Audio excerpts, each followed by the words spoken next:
Muy buenos días a todas y todos ustedes. Estamos aquí en canalpatrio.tv, voz imagen de la sociedad civil, en el programa Espacios de Diálogo de Mujeres Insurgentes. Quiero agradecer muchísimo, darle la bienvenida más afectuosa a nuestro compañero Oscar Lely, que nos da oportunidad de estar aquí en esta mesa de debates. Y desde luego a nuestro compañero Raúl Paz, que está, estamos ya transmitiendo. Así es. Estamos aquí en Canal Patrio, Raúl Paz Reséndiz, Beatriz Gallardo a sus órdenes, y desde luego iniciamos nuestro programa en un momento, siento yo, de grandes confusiones en este país. Oscar Lely, sindicalista, ¿verdad? Un amigo nuestro, persona muy estudiosa, muy al día, y bueno, agradeciéndole como trabajador, no voy a decir jubilado porque no está jubilado, como trabajador, que nos dé su opinión, que orienta, que nos ayuda a la reflexión política. Y desde luego agradecerle a nuestro compañero Raúl Paz que esté aquí con nosotros. Oscar, gracias por estar aquí. Gracias a nuestra compañera Isabel Villaseñor. Estamos en un estado fallido. Estamos realmente en un momento a donde pulula la ingobernabilidad, no solamente de ahora, sino que venimos arrastrando desde el siglo XIX. Estamos ante liderazgos decapitados, sobre todo liderazgos de la colectividad. Estamos en un momento a donde se ha dado una pugna, se ha dado una controversia fundamentalmente entre neoliberalismo y un pretendido nacionalismo. Discutíamos el martes pasado con nuestro amigo Raúl Paz este asunto, pero me parece que habría que encontrar realmente algunas coincidencias. ¿Qué es lo que está en el fondo del asunto, Oscar? Bueno, antes que otra cosa, saludos Betty, muchas gracias por la invitación. Raúl, es un verdadero placer volverte a saludar, estar reunidos en esta charla que yo creo que como la vez pasada fue tan amena, que es eso simple y sencillamente una mesa en donde tres amigos se reúnen a exponer sus diferentes puntos de vista que han sido abrevados probablemente cada uno de nosotros en nuestra experiencia. No probablemente, seguramente así es, ¿no? Y bueno, pues de antemano un saludo a quienes nos sintonizan, qué bueno que estamos en estos espacios en donde la disponibilidad del tiempo siempre está a favor de nosotros y de ustedes. Y agradecemos a quienes desde la cabina nos ayudan también a llevar nuestras opiniones adelante, ¿no? Bueno, Betty, yo creo que ahora sí que, como decíamos en el trabajo, en un poco de broma, a Jack el Destripador. O sea, vámonos por partes. El estado actual de la nación debe analizarse desde esa perspectiva. Yo digo sí, porque si nos referimos de inmediato al gobierno, entonces perdemos la profundidad del análisis. Si nosotros nos referimos de inmediato a cómo está el gobierno es un fracaso.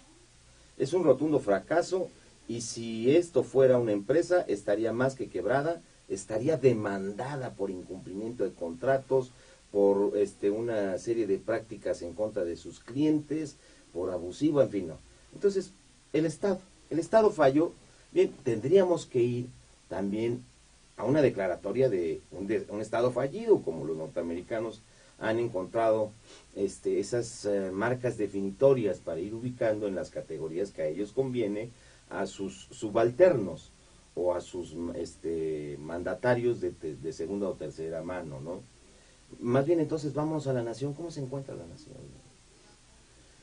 Creo que desde la perspectiva de carácter histórico y no con el afán cultural de querer hablar rimbombantemente, como incluso en algún tiempo lo hizo Reyes Heroles como erudito del siglo XIX. El siglo XIX dejó muchos pendientes en este país.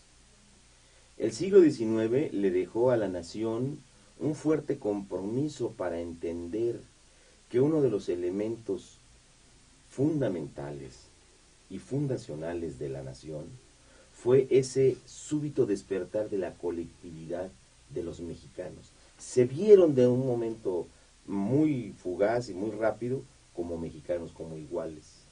Esa idea de clavijero, que también poco se ha reivindicado, ¿de dónde saca la idea de que sea México, que seamos mexicanos, y de su propio acento afectuoso y amoroso hacia los pueblos originarios de este país, ¿no? Entonces, si nosotros nos remontamos, tenemos dos elementos fundamentales ahí.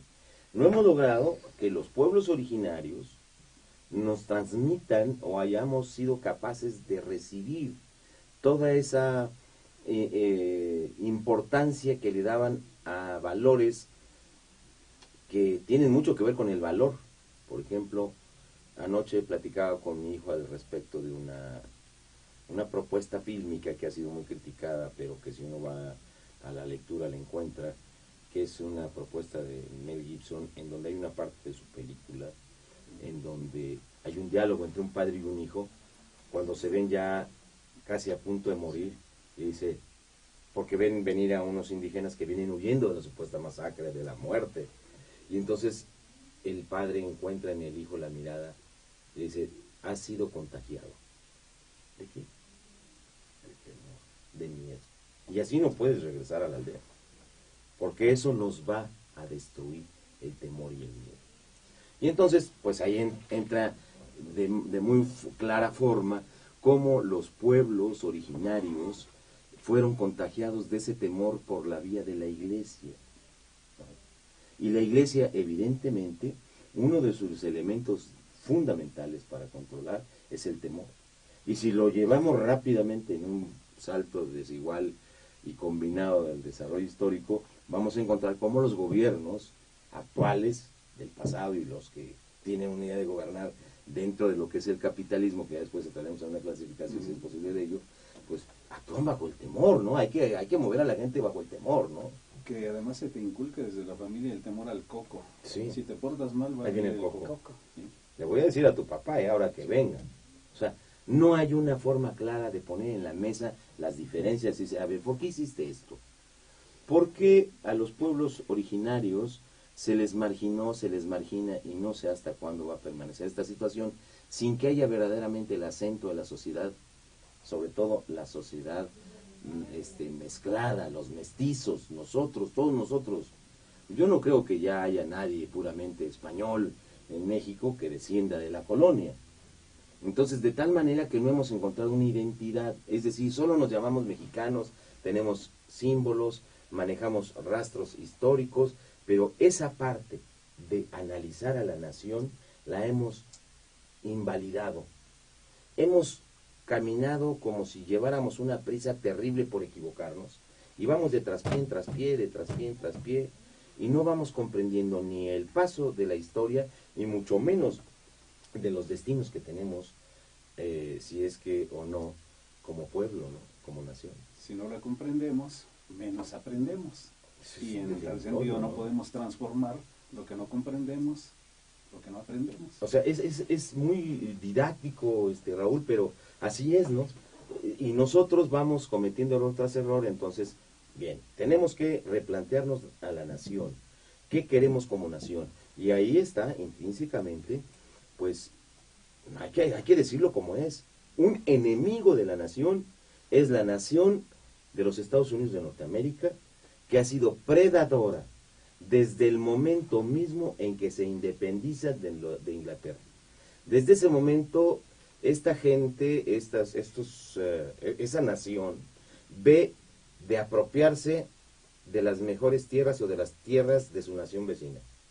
Ve de colocarse ideológicamente y primero, después socialmente y después económicamente por encima de sus vecinos.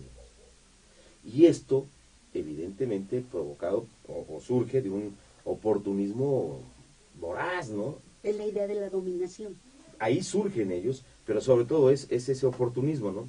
Ven que ellos ya consolidados un poquito como nación, porque esto que escribe Alexis de Tocqueville sobre la democracia norteamericana, estamos viendo que es un espejismo, ¿no? Incluso lo está planteando muy claramente, si volvemos a leer el libro, dice, bueno, yo no sé cómo logran un equilibrio entre lo que plantean y el poder presidencial. Bueno, pues ya vimos que no hay tal equilibrio, ¿no?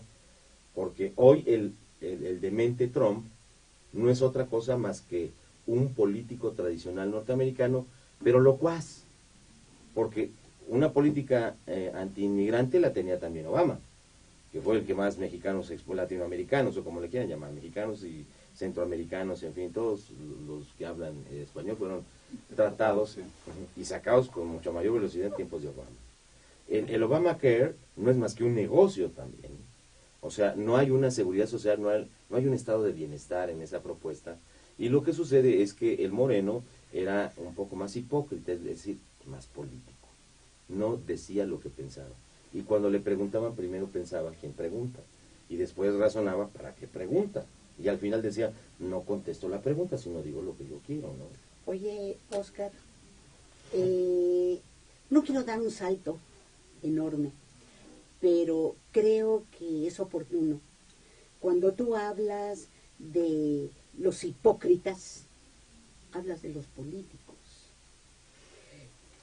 Me quiero referir fundamentalmente a que en días pasados tuvimos oportunidad de ver el debate de candidatos. ¿Del Estado de México? Del Estado de México. Qué charada tan vulgar, la verdad, ¿no? Entonces, bueno, allí cabe efectivamente esta frase que tú dices, que en la actualidad, yo así lo compongo, los políticos son verdaderamente hipócritas, son simuladores, farsantes. Es decir, no se atreven, se guían fundamentalmente por la cuestión mediática como un instrumento, yo pudiera hasta decir, no solamente hasta las últimas consecuencias de dominación. Claro, o sea, sociológicamente hablando, el político es el dirigente de las masas, si se quiere ver desde una perspectiva más progresista, o es simple y sencillamente el profesional que se educa para conducir a una sociedad. De alguna manera nosotros hemos venido, y eso lo platicamos en el programa pasado, permitiendo que las cosas se vayan deformando de una manera muy peligrosa. A todo mundo le llamamos político, digo, que actúa en ese ámbito. Y yo insisto en que no debe ser así. Es decir, en el caso concreto de quienes están formando parte de la estructura del Estado a través del gobierno, no son políticos. Son funcionarios públicos que están sujetos a la aplicación de diversos mecanismos de control. Entonces, el medio de dominación de ellos es ponerse un nombre, al igual que los norteamericanos, y a partir de ahí ejercer un primer principio de dominación. Yo soy político. Yo soy político de carrera, dice Manlio. Yo soy un profesional, dice el otro don Gambino, el otro mafioso que es compadre de él, Gamboa, Emilio Gamboa. Ese par de ladrones, cínicos, delincuentes, se hacen o se han hecho llamar y se han rodeado de un círculo que los apapacha como grandes políticos. No, son grandes delincuentes, porque han vivido toda su vida del erario nacional. No han rendido cuentas de un solo peso de todos los dineros que han pasado por la responsabilidad de sus manos. Y entonces, aquí viene una pregunta que también involucra, por ejemplo, a Andrés Manuel López Obrador, que le ha dado muchas vueltas para contestarla, ¿no? Dice, ¿de qué vive usted? Dice, yo vivo en la medianía y con mucha economía. No le está preguntando cómo. ¿De dónde? ¿De dónde vive? Ah, bien. Bueno, pues la respuesta debe ser sincera. Vivo de los presupuestos que en su momento han sido destinados a los partidos políticos o a las áreas de gobierno, porque yo fui funcionario público y aquí está mi vida. He vivido de ello y aquí está mi transparencia de cuentas. Es distinto, ¿verdad? Porque quienes hicimos política en algún momento, yo recuerdo que como trabajador de luz y fuerza del centro, pues era yo obrero, era ayudante de mecánico y electricista, y luego me iba al partido. Y entonces yo hacía política en el partido. y hacíamos vida política con la ciudadanía. Pero yo a las 7 de la mañana tenía que entrar a trabajar. Eras trabajador. Entonces, ¿de qué vivía yo? De mi trabajo como obrero. Y le aportabas tu tiempo libre a la política. A la política. A tu formación A política. mi formación política. Es decir, a la idea de pretender transformar a la sociedad o la realidad como se quiere interpretar. Pero bueno, allá hay una explicación concreta. Ni uno solo de los políticos o funcionarios públicos actuales tiene esa claridad. Porque lo primero que debió haber contestado López Obrador es durante 6 años, o los años que haya sido jefe del gobierno del Distrito Federal, yo viví de mi salario como funcionario público en tal lugar. Eso aclara muchas cosas, ¿verdad?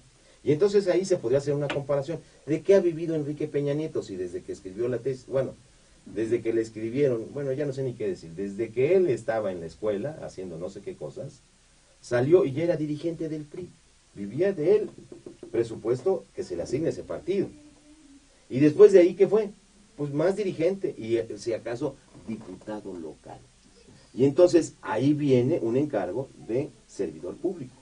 Y entonces yo viví 3 años de ser servidor, pero finalmente del erario, es decir, no hay una cuota de valor en ninguna de las actividades de esta gente.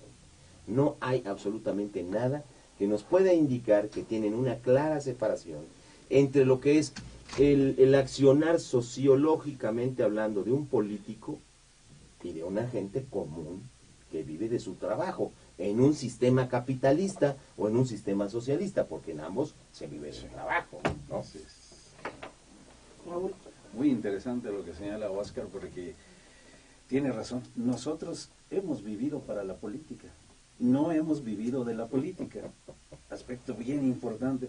Se refiere, Óscar, a los administradores, a los funcionarios públicos, porque es lo que hacen, ¿no?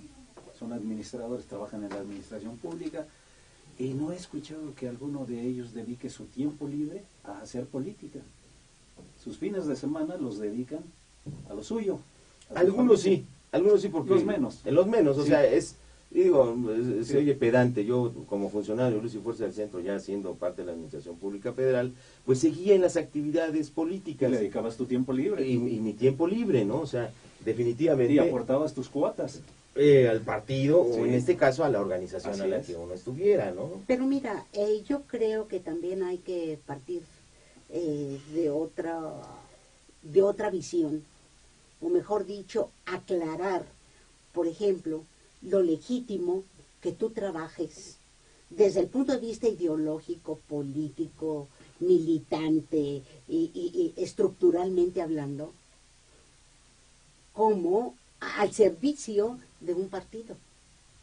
¿Por qué? Porque estás aportando una fuerza de trabajo, una actividad política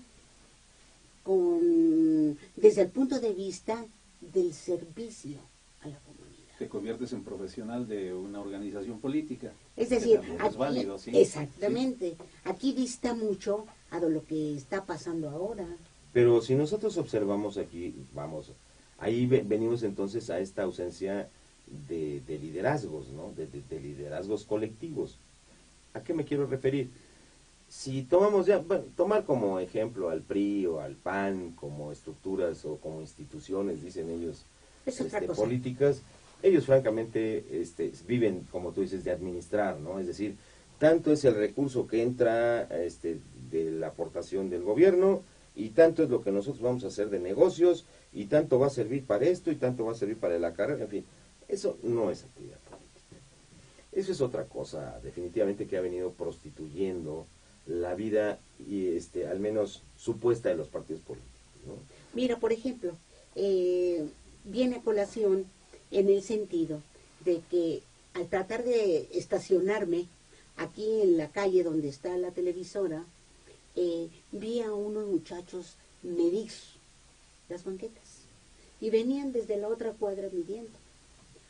Me dirigí al parquímetro, di mi cuota, Pagaste del pagué y me regresé y le pregunté al muchacho, oye, ¿qué haces? Dice, estamos midiendo. Ah, mira, muy bien. ¿Qué van a hacer o qué? No, dice, es que vamos a reencarpetar totalmente la calle. Ah, caray, no me digas. ¿y qué es lo que vas a reencarpetar? Pues la calle no la ve deteriorada.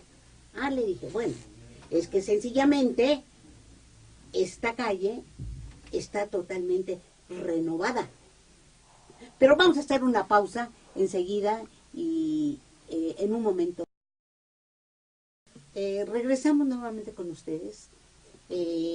Comentábamos lo de estos chicos que estaban midiendo de manera lineal la banqueta. Y después de aclararme que iban a reencarpetar, le dije, bueno, esta calle realmente, ¿consideras tú que se requiere reencarpetar? Porque no la necesita. Pues sí, está un poco deteriorada.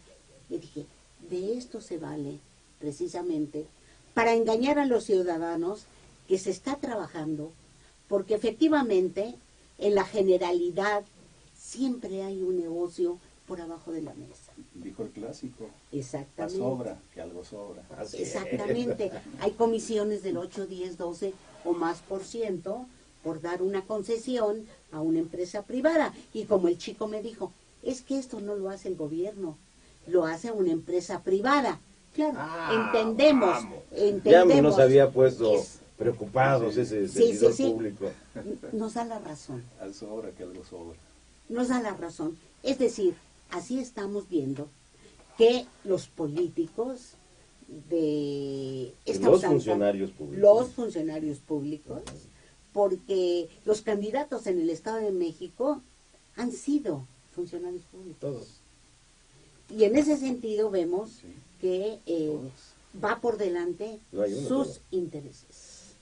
Aquí retomamos las ideas originales y bueno, ya teniendo el entendido que desde el siglo XIX no hemos podido tener una identidad, entonces eso no nos permite actuar en colectividad, lo cual tiene como un eje rector nuestra incapacidad de articular.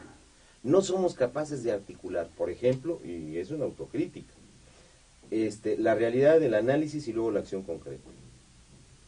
Nos hemos pasado los años haciendo análisis, es decir, somos como una especie de sopilotes estreñidos. Es decir, planeamos, pero no aterrizamos nada. ¿No?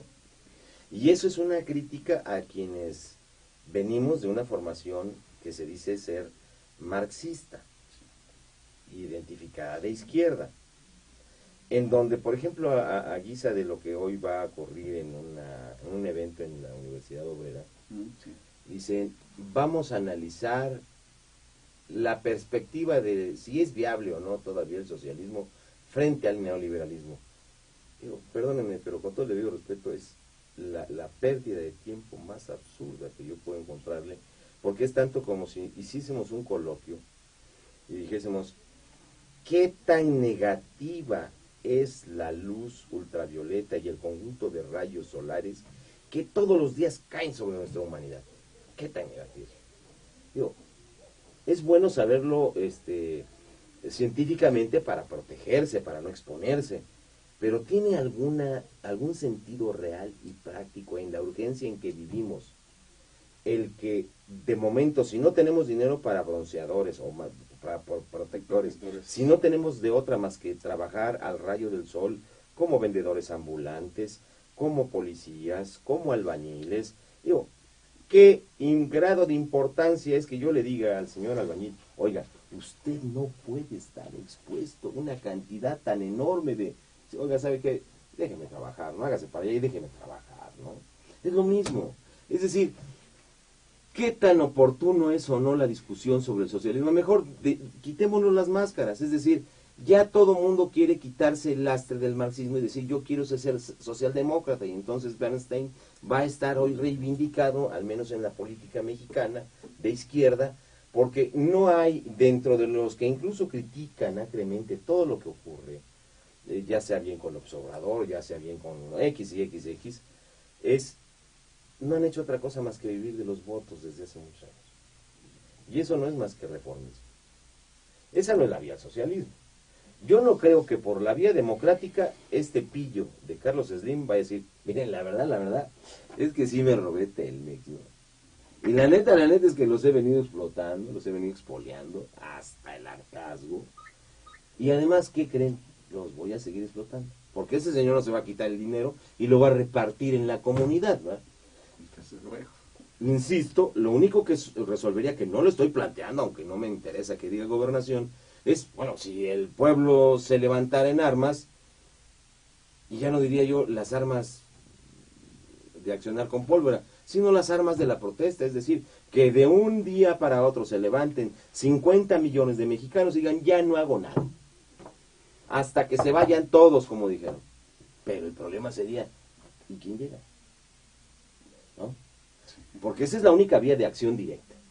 Y entonces tendríamos el efecto de que toda nuestra camaradería de izquierda estaríamos discutiendo, este es Trotsko, este es Stalino, este es Mao, Lo de siempre, este es, sí. no, este es foquista, no, mira, uy, allá cuando comíamos tortas en tal esquina, yo vi que se robó 2 tortas, mano. O sea, es verdaderamente, es lamentable. Canibalismo. No, Así de es otro sencillo. concepto.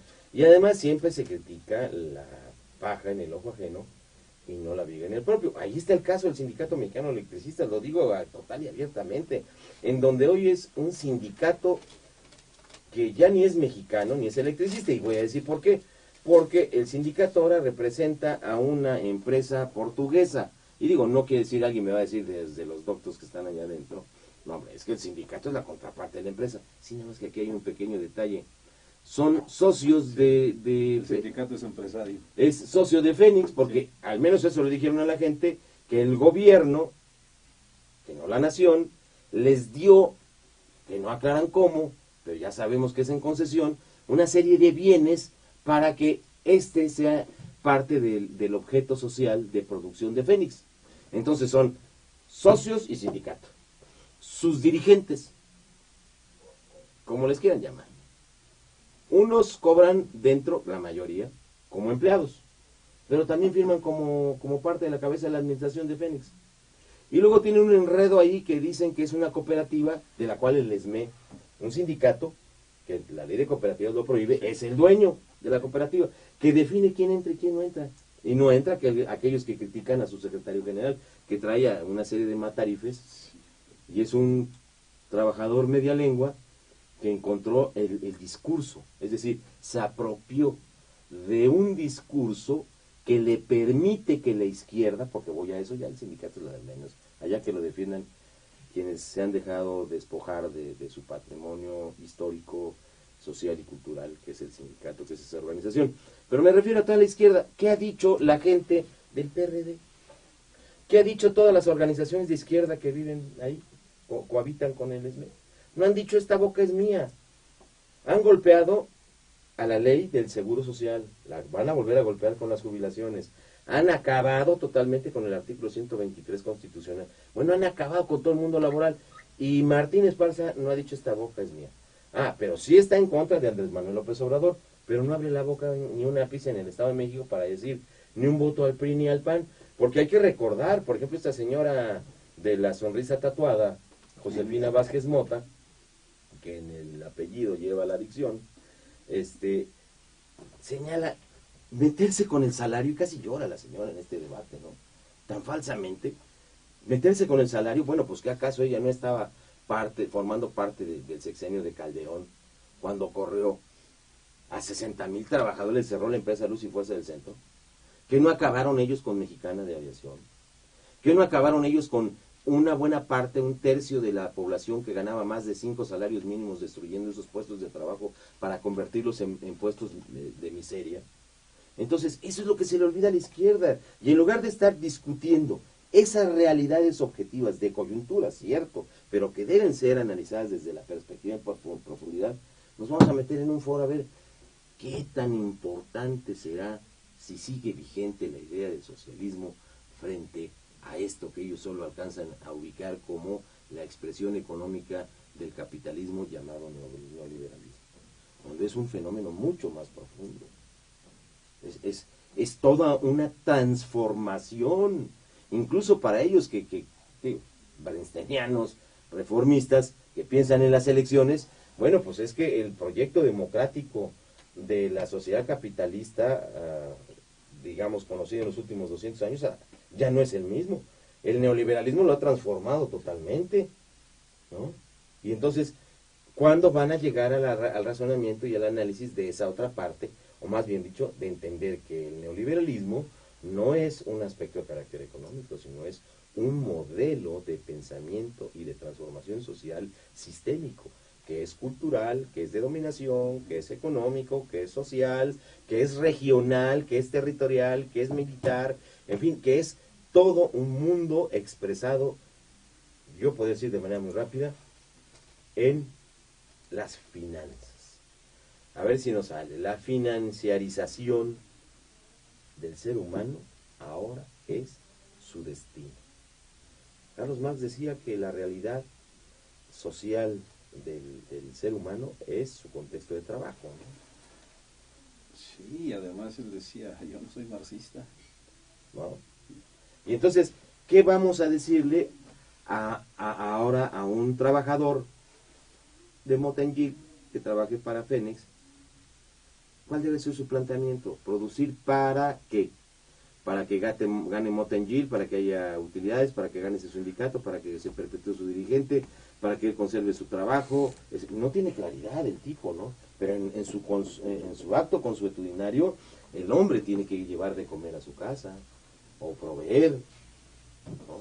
Oscar, me llama la atención, es decir, todos los planteamientos son muy interesantes, pero desde que venía para acá, pensaba, porque había unos trabajadores de CFE, pensaba acerca del ESME y ese derecho de exclusión que se reservaron, y que lo mencionas con otras palabras. Y que bueno, a través de la internet, de las redes, nos llega aparte esa información de alguno de estos sectores excluidos. Es decir, la lucha de los 40 y tantos mil trabajadores se dio, al final quedaron en resistencia 16.000. Y de esos 16.000 no todos están incorporados a la empresa. A la empresa Motengil no hay más que 500 elegidos. 500 elegidos.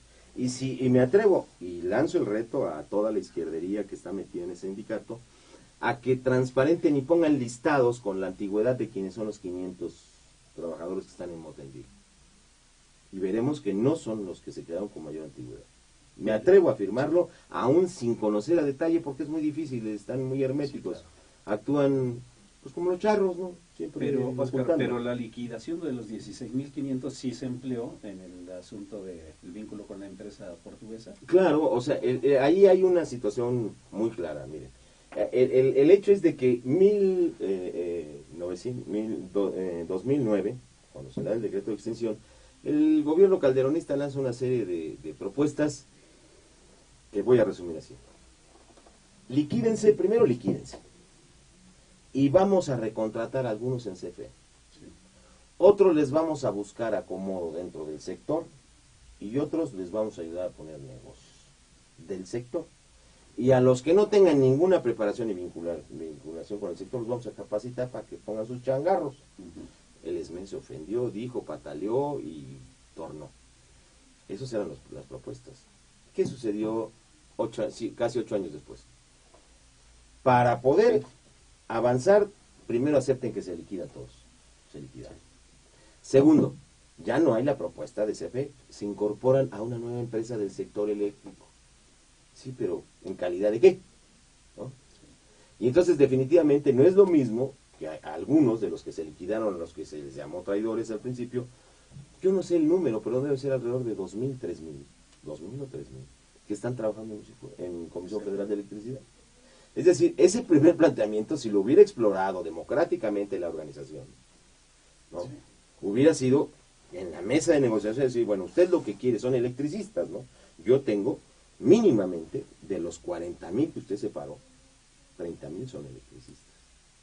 Y si vamos a hablar de alta especialización, mínimamente tengo 11.000 que son de un grado de cualificación diferente a los que tiene CFE trabajando hoy. Simple y sencillamente porque la Comisión Federal de Electricidad, su sistema de distribución subterránea es un sistema primario, es un sistema que nada tiene que ver con los países desarrollados del mundo, en donde, en otro día lo platicaremos, tienen distribución automática y en México todo es radial. Es decir, si hay un corto, se corta la corriente y se acabó. Se fue la corriente para una casa, una colonia o lo que sea.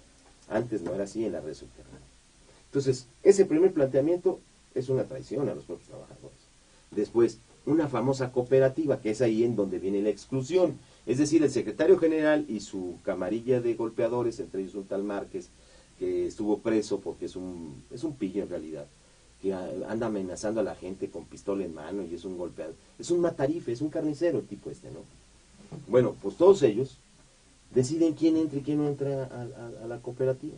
Ah, si tú tuviste una acción o una discusión en ese sindicato que estaba acostumbrado al menos a discutir democráticamente y decirse las cosas de frente, bueno, pues ya están excluidos, están fuera de la cooperativa. Y no es otra cosa más que quitarles el empleo, porque ellos resistieron, ellos estuvieron en la resistencia. Los dirigentes no son nada. Quienes son realmente los partícipes de esa historia son los miles de resistentes y de jubilados que apoyaron el movimiento, Oye, no Oscar, su dirección. La dirección, perdón, debía tener respeto a todos y cada uno de ellos, pero como volvemos al mismo efecto, de los 16,000 que quedaron, la mayoría eran trabajadores entre 1 y 6 años de antigüedad. Jamás en su vida vieron un sindicato militante, jamás en su vida pudieron ver una asamblea democrática o de lucha sindical de frente. Fueron hijos de Esparza o de la corrupción, ¿no? En buena medida se explica el asunto, ¿no? Y luego, sobre todo, perdón, termino con esto, el apoyo decisivo para que Martín Esparza se sostenga es por la izquierda. Y no tan solo la interna del sindicato. No, Ahí hay organizaciones como, hay gentes que viven, son parásitos, hay una cosa que se llama el SILAS, que recibe fondos de las organizaciones extranjeras como la Konrad Adenauer, todas esas organizaciones que si quieren encargar un proyecto de investigación. Centro de Investigación Laboral y Asesoría Sindical. Sí. ¿Cómo penetran los imperios a los países menesterosos como este? Esa vía. Hazme un estudio, dime, yo te pago, yo te doy, para conocer la realidad de los trabajadores. Y ahí se vinculan a grupos. Y claro, tienen dirigentes que son verdaderos gerentes turísticos de la izquierda, conocen el mundo completo. Por la vía de la realización de algunos proyectos de cualquier organización que pide a externos, ¿verdad?, apoyos para tal o cual proyecto. Y entonces fluye la lana. Ellos viven de ahí. Exactamente. Y entonces para que ellos su objeto... Un caso es las feministas. Son un montón de organizaciones, ¿no? Además de estas, ¿no? Es decir, por ahí se cuelan los dineros para abortar. Betty, ahora te pregunto, ¿conoces alguna de esas Proyectos. organizaciones que tenga su nutriente de dirigentes o de comerciantes, no sé ni cómo llamarles, que no hayan provenido de la izquierda? La mayoría proviene de la izquierda. Totalmente. Sí. Totalmente. Y hoy los ves, son los más democráticos y... No. Los que apoyan. Ahí ¿verdad? están con Esparza. Exactamente. Y claro, yo soy un misógino. No. A mí me Mira, encantan los toros. a mí Yo me- soy un falso porque Claro. fui administrador. ¿Cómo va a ser eso posible? ¿No? Pero mira, me llama mucho la atención casualmente porque un alto dirigente del SME, no sé si continúe en un cargo en el sindicato. Si estaba hace 10 años, sí. Sí, sí estaba. Son, violando Sí el estatuto, ahí están. Bueno, Pero si se El llama asunto ¿cómo? Porque puede ser que es no, porque hubo algún que además excluido. es una persona jubilada que percibe su jugosa jubilación, pero además tiene contratos directos con la estructura de funcionarios en X o Z delegación. No. Pero además maneja, ¿verdad?, a grupos de usuarios En energía eléctrica. de la energía eléctrica. Pero además me sorprendió muchísimo porque este es un problema no solamente ético, sino moral y político.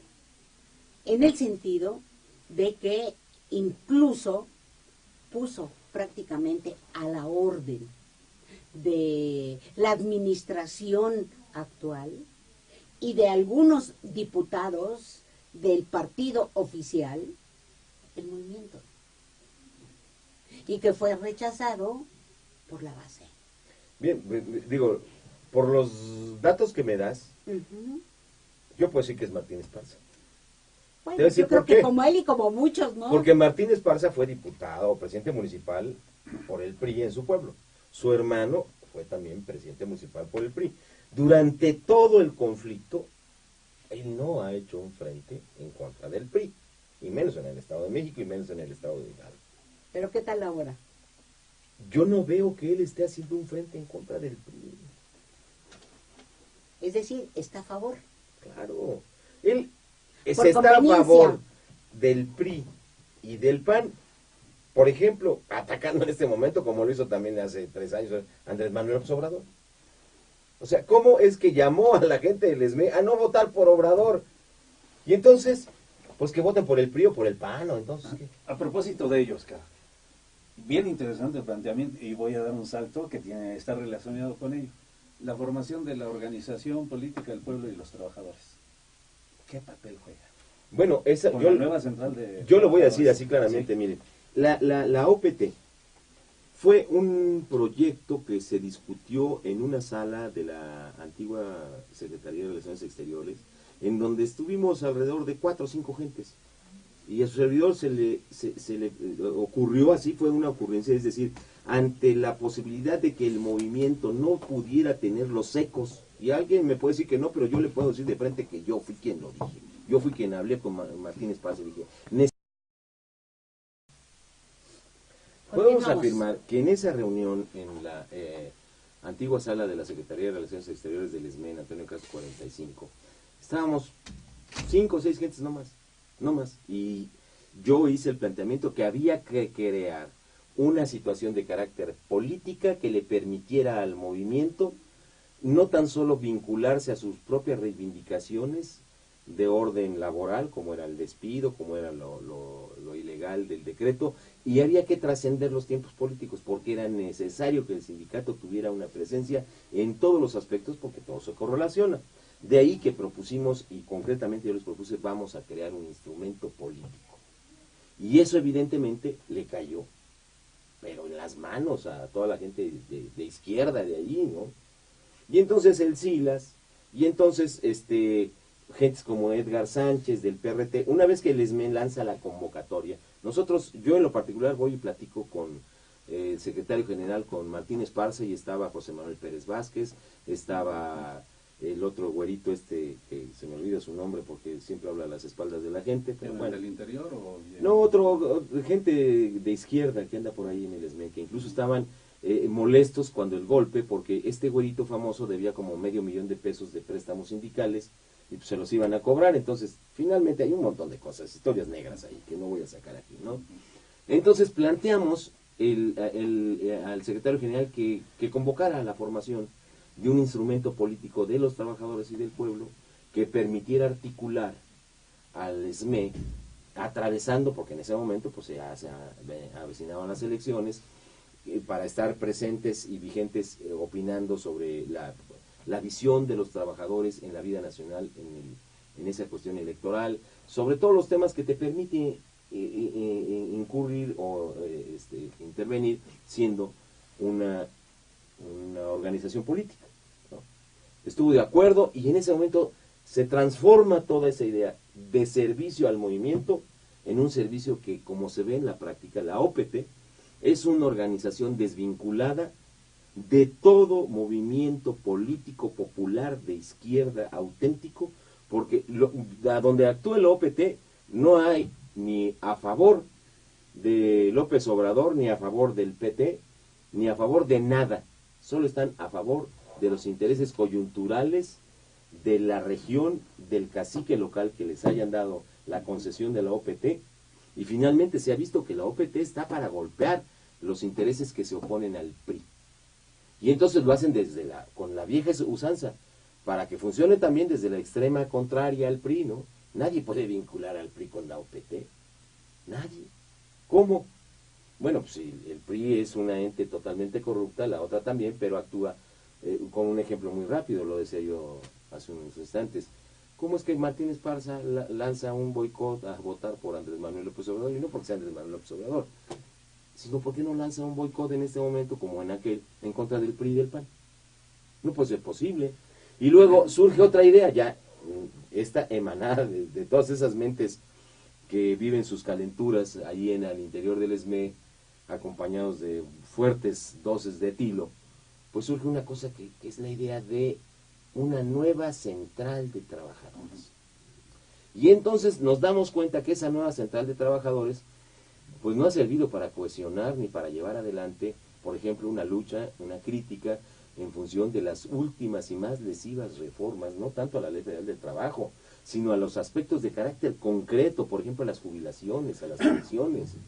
O sea, hay una desvinculación total y absoluta de la izquierda con la realidad, y hay una vinculación muy fuerte que no se puede dejar en supuestos, sino en la ciencia política hay indicios de que hay una corrupción terrible, terrible por intereses de carácter ideológico, pero preponderantemente económicos, de un conjunto de gentes que actúan al interior del mismo. Entonces, Oscar, ¿el diálogo nacional por un proyecto alternativo de nación desapareció? No es más que discurso como el del PRI, hombre. Sí, desapareció, quedó. Sí, sí. Ese proyecto tan interesante que se creó a inicios de los años 2000, me parece. Total, Simulación. Es decir, fueron épocas en donde se fue mimetizando el discurso para seguir teniendo clientes. Es decir, la izquierda ha sido más clientelar que el propio PRI. ¿Por qué? Porque tiene atados a los pocos entes que ideológicamente pudieran estar preparados para dar una respuesta al régimen, ¿no? Yo creo que hay que atraer, desde nuestro punto de vista, otra experiencia que hemos tenido. El día de hoy, por ejemplo, escuché una entrevista que le hicieron a Astillero. Hernández. A Hernández Astillero. Y yo creo que los planteamientos que hace este periodista, yo coincidí con algunos. Me parece muy interesante, porque inclusive estaba haciendo la presentación de su libro Encabronados. Sí. Yo creo que hay que remitirse directamente a leer este libro, pero indudablemente en estos momentos del país, en estos momentos que tú has catalogado como fallidos, la preocupación nuestra es qué va a pasar. México, efectivamente, desde mi punto de vista, no tiene un instrumento político de lucha a donde se pueda luchar por mejores condiciones de vida, por una igualdad plena para para todos los que vivimos en este país, pero particularmente el futuro de los jóvenes, el futuro del país. Es decir, y tu futuro, Betty, y el mío, y el de Lo seguimos Raúl. leyendo. exactamente. Entonces, bueno, uno piensa que efectivamente hablar desde el punto de vista político, ideológico, social, económico, cultural, frente a la simulación, cuando estamos escuchando a un tipo como Luis Videgaray, ¿verdad?, de su comportamiento tan criticable en la representación de este país. Es el canciller de Trump. Sí. Exactamente. Entonces, bueno, ¿quién va a Con su defender? imperio. Sí. ¿Quién va a defender Ahí este país? es algo que nos arrebata el pensamiento, y yo creo que las construcciones simples no siempre pueden ser objetadas por su simplicidad. Yo he tratado de entender esto, y no sé, es una propuesta que yo me hago. En este momento no hay esa capacidad de liderazgo colectivo, como hemos señalado. No hemos desarrollado, hemos inhibido esas capacidades de articulación para sentarnos, aún y a pesar de lo que acabo de decir, de la gente en el ESME, si estuvieran dispuestos a tener una discusión frontal y una autocrítica que nos llevara a la construcción de un instrumento y de un nuevo movimiento, yo iría con ellos, porque al final, pues no son las gentes que están en el PRI en Chiapas asesinando en Acteal, son gentes que tienen otra, que desde mi perspectiva, al igual que en la de ellos, yo he perdido rumbo, ellos han perdido rumbo, pero hay que sentarnos a discutir. Entonces, en vías de que esto se lograra, por eso es tan importante entender, yo diría, el por qué López Obrador se constituye en este momento como una coyuntura para muchos que estamos hartos, como la verdadera alternativa, no de cambio, no de cambio. Y lo señalas, en esta coyuntura. Así es, en esta coyuntura es Andrés Manuel López Obrador, su valía es su honor y su honradez personal, porque ya vimos que los que están alrededor están muy en chino, ¿no? Pero ahí hay otro asunto que después tocaremos si es que es la posibilidad. Entonces, ¿qué es lo que nos va a permitir esto? Si logramos que López Obrador triunfe, López Obrador no es un hombre de izquierda, yo lo he dicho, no es un marxista, no es un leninista, no es un trotskista, es un hombre que cree en los planteamientos fundamentales emanados de la Constitución Política de 1917. No lo puedo calificar ni como nacionalista ni como revolucionario. Simple y sencillamente su ideología filosófica es la Constitución de 1917 y su valor la honradez. ¿Qué es lo que puede hacer López Obrador? Frenar el entierro de pobres en donde nos llevan, es decir, nos llevan cargaditos y rapidito al desastre. Y yo aspiro a que desde este momento la izquierda, si realmente quiere recobrar algo de dignidad, nos pongamos a trabajar. Pero Para hacer, para construirla, Pero para renovarla, es decir, como lo acabo de citar, aún de decir estas cosas fuertes y que me digan más fuerte sobre mi persona, vamos a sentarnos. Vamos a plantearnos las cosas de cómo las podemos sacar adelante. Vamos a construir en lo inmediato una organización que se levante mientras está sirviendo a Andrés Manuel López Obrador de contención. Y entonces después al buen hombre hay que decirle muchas gracias por su servicio y nosotros vamos a continuar ese proyecto que usted tiene con estas vías, Sí. con estas posibilidades. Una propuesta muy interesante la que hace Oscar. Desafortunadamente lo que se autodenomina izquierda en nuestro país está lejos de ejercer la autocrítica, está lejos de efectivamente trabajar por organizar un proyecto alternativo, ya no digamos de alto raigambre socialista, sino ya